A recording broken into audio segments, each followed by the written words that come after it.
रामचरितमानस पुस्तक सप्रेम भेंट कर चलाया अभियान। कानपुर, धार्मिक पुस्तक रामचरितमानस को लेकर काफी विवाद हो रहा है। हाल में सपा नेता स्वामी प्रसाद मौर्य भी रामचरितमानस पर विवादित टिप्पणी कर बुरा फंस गए हैं। सपा नेता स्वामी प्रसाद मौर्य ने रामचरितमानस को बैन कर दिए जाने की बात कही है। इसके बाद प्रदेश में भी राजनीति गर्मा गई है। वहीं कानपुर नगर में घंटाघर स्थित गणेश मंदिर में घर घर पहुंचाएंगे श्री रामचरितमानस सप्रेम भेंट अभियान का द्वितीय चरण आज किया गया। अनिल मिश्रा ने बताया कि रामचरितमानस तो समाज को जोड़ने का ग्रंथ है, तोड़ने का नहीं। इस तरह की बयानबाजी कर रहे लोग सस्ती लोकप्रियता पाने की कोशिश करते हैं। रामचरितमानस ग्रंथ से सभी की आस्था जुड़ी हुई है। यह ऐसा ग्रंथ है जिसमें सबसे बड़े त्याग का वर्णन किया गया है। श्री राम अयोध्या राज्य अपने अनुज भरत को सौंपना चाहते हैं, वहीं भरत अपने बड़े भाई श्री राम प्रभु को ही राज्य सौंपने की बात कहते हैं। सारा जीवन उनकी सेवा और उनके चरणों में बिताने की बात कहते हैं। ये ग्रंथ अटूट प्रेम, सौहार्द और मित्रता की भी मिसाल है। जहां श्री राम प्रभु ने कोल, भीलो और सबरी को गले लगाया, वहीं निषाद राज और श्री राम प्रभु की मित्रता का सबसे बड़ा प्रमाण भी है। करोड़ों लोग घर घर में रामचरितमानस का पाठ करते हैं और उसे अपने घर के मंदिरों में रखते हैं। रामचरितमानस घर घर में लोकप्रिय है। बावजूद इसके यदि कोई रामचरितमानस पर इस तरह की टिप्पणी करता है तो ये हास्यास्पद है। सिर्फ एक चौपाई से न निकाले अर्थ। नीरज चतुर्वेदी ने बताया कि लोग अपनी अपनी समझ के अनुसार इन चौपाइयों का अर्थ निकाल लेते हैं और विवाद को जन्म देते हैं। यदि उन्हें इसकी सही और सटीक जानकारी प्राप्त करनी है और इन ग्रंथों को पढ़ना होगा, सिर्फ एक चौपाई का अपने हिसाब से अर्थ निकालकर उस पर टिप्पणी करना उचित नहीं है। जहां प्रत्येक चौपाई का अर्थ समझाया गया है, यदि उसका अध्ययन कर लिया जाए तो सारी स्थितियां स्पष्ट हो जाएंगी। इस मौके पर पनकी मंदिर महाराज कृष्णा दास, अनिल मिश्रा, राकेश तिवारी, अजय पोरवाल, भोलानाथ शुक्ला, लक्ष्मी कोरी, आशु टंडन, विनीत मिश्रा, रमन शास्त्री, अमरनाथ गुप्ता, सतीश तिवारी, राहुल सिंह, पूर्व विधायक नीरज चतुर्वेदी, मंगला चतुर्वेदी आदि मौजूद रहे। कानपुर नगर से विशेष संवाददाता आमिर सोलंकी की खास रिपोर्ट।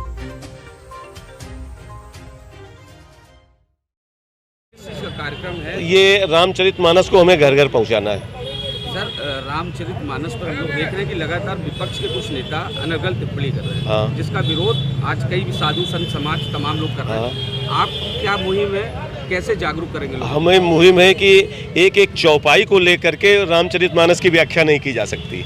वो चौपाई किस उद्देश्य में, किस परिप्रेक्ष्य में कही गई है, वो समझने का विषय है। लेकिन हम एक चौपाई को लेकर के, अच्छा, और जिस समय ये चौपाइयाँ लिखी गई, रामायण लिखी गई, उस समय का भाव क्या था, किस भाव को लेकर के क्या लिखा गया। रामचरितमानस में किसी का कोई भी चौपाई किसी को अपमानित करने के लिए नहीं लिखी गई है, न किसी को अपमानित करने का उद्देश्य था गोस्वामी तुलसीदास जी का, क्योंकि उस समय का माहौल ऐसा था। मुगल सल्तनत के विरोध में ये सब लिखा जा रहा था, क्योंकि उस समय मुसलमानों की स्थितियां इतनी बिगड़ चुकी थीं। सभी मुसलमान उसमें वो नहीं शामिल थे, लेकिन मुगल आक्रांताओं के विरोध में जो कार्यक्रम चल रहे थे, उसमें हिंदू एकदम जो है, हिंदू समाज एकदम पद दलित हो चुका था, परेशान हो गया था। तो इसलिए रामायण को लिखा गया कि घर घर जा कर के लोगों के अंदर एक मनोभाव पैदा हो, लोगों के अंदर एक जागृति की भावना पैदा हो। लेकिन इधर कुछ लोगों ने एक एक चौपाई को लेकर के जो व्याख्या शुरू की, वो गलत है। सर, आज मौर्य का भी एक विवादित बयान भी आया है कि जो रामचरितमानस से इससे सारी चौपाई अगर उनकी सरकार आती है तो रामचरितमानस को बैन कर दिया जाए। ये क्या बात है? ये क्या बात? ये बात उचित है? नहीं कहना चाहिए। ये हम तो सीधी बात कह रहे हैं कि जो हिंदू समाज धीरे धीरे एक हो रहा है, उसको तोड़ने की प्रक्रिया है, बस उसको तोड़ने के। आज हमें कोई बता दे कि शहर में कौन किससे जाति पूछ रहा है, कौन किसके साथ क्या कह रहा है, कोई नहीं कह रहा। लेकिन इसको पुनः राजनीतिक मंच से दोबारा खोल दिया जाता है। आज हम कहते हैं कि शादी बारातों में कौन किससे पूछता है कि कौन किस जाति का है ना? तो ये गलत है, ऐसा नहीं करना चाहिए। इससे क्या हो रहा है, हिंदू समाज विखंडित होता जा रहा है। एक तो ऐसे ही पहले कमज़ोर था, और जो ईश्वर की कृपा से हम पुनः कह रहे हैं, ईश्वर की कृपा से जो एक हो रहा था, उसको फिर पुनः लोग ऐसे लोग इसमें आगे आने का प्रयास कर रहे हैं जो पहले इसी में शामिल होकर के, क्योंकि उनकी पोजीशन कमज़ोर होती गई तो उसका उन्होंने विरोध करना शुरू किया। श्री रामचरितमानस घर घर पहुंचाने का भाव लेकर प्लास्टिक मुक्त संगठन चल रहा है। इधर कुछ सिरफिरे लोगों ने अनर्गल प्रतिक्रियाएं की श्री रामचरितमानस को लेकर, जिससे मन उद्वेलित हुआ और ये लगा कि इन सिरफिरे लोगों का विरोध करने से अच्छा है कि हम श्री रामचरितमानस को घर घर तक पहुंचाएं। हमारा आपका सबका भाव श्री प्रभु राम जी के चरणों में है। हमारा मानना यह है कि कण कण में राम, हर मन में राम, हर घर में राम। फिर रामचरितमानस को घर घर पहुंचाने का संकल्प लिया है। हम 51 ऐसे कैंप लगाएंगे और 51 कैंप के साथ साथ जिस दिन कैंप लगेगा उस दिन कम से कम 10 परिवारों में हम सपत्नीक जाएंगे।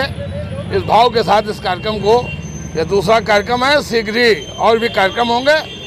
हम आपके सहयोग के भी आकांक्षी हैं और लगता है कि इस अच्छे भाव में हमारा जो यह प्रयास है उसको आपका सार्थक बल मिला। सर, अभी आपने एक बात कही कि सिरफिरे लोग, पहली बात तो ये वो सिरफिरा कौन है, आप नाम बताइए। और दूसरी चीज सर, तमामों बना लिया है। नहीं, हमारा हम प्लास्टिक मुक्त संगठन के बैनर से और भी इसके पहले प्लास्टिक को हटाने के लिए कार्यक्रम कर चुके हैं। तो वक्त लगा कि श्री रामचरितमानस को लेकर कुछ लोगों ने जो अनर्गल प्रतिक्रियाएं की हैं, जो कि हम राजनीतिक भाव में नहीं हैं, तो हमने कहा कि उनके कथनों से परे हटकर हम रामचरितमानस को घर घर तक पहुंचाएं। उस प्रयास में हमने ये कार्यक्रम चालू किया है।